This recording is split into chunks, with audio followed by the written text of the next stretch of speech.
एक व्यक्ति काफ़ी दिनों से चिंतित चल रहा था, जिसके कारण वह काफ़ी चिड़चिड़ा तथा तनाव में रहने लगा था। वह इस बात से परेशान था कि घर के सारे खर्चे उसे ही उठाने पड़ते हैं। पूरे परिवार की जिम्मेदारी उसी के ऊपर है। किसी न किसी रिश्तेदार का उसके यहाँ आना जाना लगा ही रहता है। इन्हीं बातों को सोच सोच कर वह काफ़ी परेशान रहता था तथा बच्चों को अक्सर डांट देता था। अपनी पत्नी से भी ज़्यादातर इसका किसी न किसी बात पर झगड़ा चलता रहता था। एक दिन उसका बेटा उसके पास आया और बोला, पिताजी मेरा स्कूल का होमवर्क करा दीजिए। वह व्यक्ति पहले से ही तनाव में था, तो उसने बेटे को डांट कर भगा दिया। लेकिन जब थोड़ी देर बाद उसका गुस्सा शांत हुआ, तो वह अपने बेटे के पास गया और देखा कि बेटा सोया हुआ है और उसके हाथ में उसके होमवर्क की कॉपी है। उसने कॉपी लेकर देखी और जैसे ही उसने कॉपी नीचे रखनी चाही, उसकी नज़र होमवर्क के टाइटल पर पड़ी। होमवर्क का टाइटल था वह चीज़ जो हमें शुरू में अच्छी नहीं लगती, लेकिन बाद में वह अच्छी ही होती है। इस टाइटल पर बच्चों को एक पैराग्राफ लिखना था, जो उसने लिख लिया था। उत्सुकतावश उसने बच्चे का लिखा पढ़ना शुरू किया। बच्चे ने लिखा था, मैं अपने फाइनल एग्ज़ाम को बहुत धन्यवाद देता हूँ, क्योंकि शुरू में तो यह बिल्कुल अच्छे नहीं लगते, लेकिन उनके बाद स्कूल की छुट्टियाँ पड़ जाती हैं। मैं खराब स्वाद वाली कड़वी दवाइयों को बहुत धन्यवाद देता हूँ, क्योंकि शुरू में तो यह कड़वी लगती हैं, लेकिन यह मुझे बीमारी से ठीक करती हैं।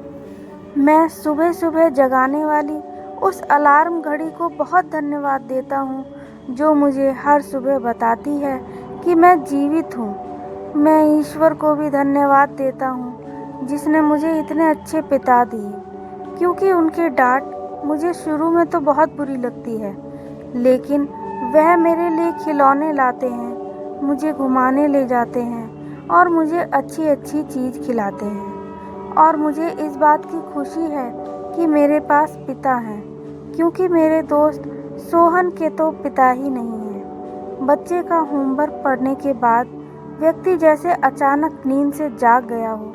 उसकी सोच बदल सी गई। बच्चे की लिखी बातें उसके दिमाग में बार बार घूम रही थी, खासकर वह लास्ट वाली लाइन। उसकी नींद उड़ गई थी।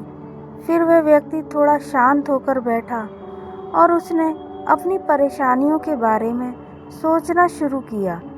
मुझे घर के सारे खर्च उठाने पड़ते हैं। इसका मतलब है कि मेरे पास घर है और ईश्वर की कृपा से मैं उन लोगों से बेहतर स्थिति में हूँ जिनके पास घर नहीं है। मुझे पूरे परिवार की जिम्मेदारी उठानी पड़ती है। इसका मतलब है कि मेरा परिवार है, बीवी बच्चे हैं और ईश्वर की कृपा से मैं उन लोगों से ज़्यादा खुशनसीब हूँ जिनके पास परिवार नहीं है और वह इस दुनिया में बिल्कुल अकेले हैं। मेरे यहाँ कोई ना कोई मित्र या रिश्तेदार आता जाता रहता है। इसका मतलब है कि मेरी एक सामाजिक हैसियत है और मेरे पास मेरे सुख दुख में साथ देने वाले लोग हैं। हे मेरे भगवान, तेरा बहुत बहुत शुक्रिया। मुझे माफ़ करना, मैं तेरी कृपा को पहचान नहीं पाया।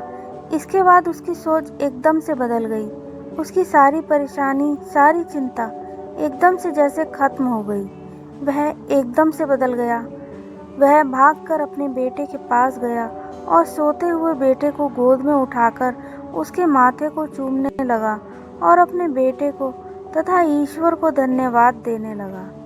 हमारे सामने जो भी परिस्थितियां हैं, हम जब तक उनको नकारात्मक नज़रिए से देखते रहेंगे, तब तक हम परेशानियों से घिरे रहेंगे। लेकिन जैसे ही हम उन चीज़ों को, उन्हीं परिस्थितियों को सकारात्मक नज़रिए से देखेंगे, हमारी सोच एकदम से बदल जाएगी।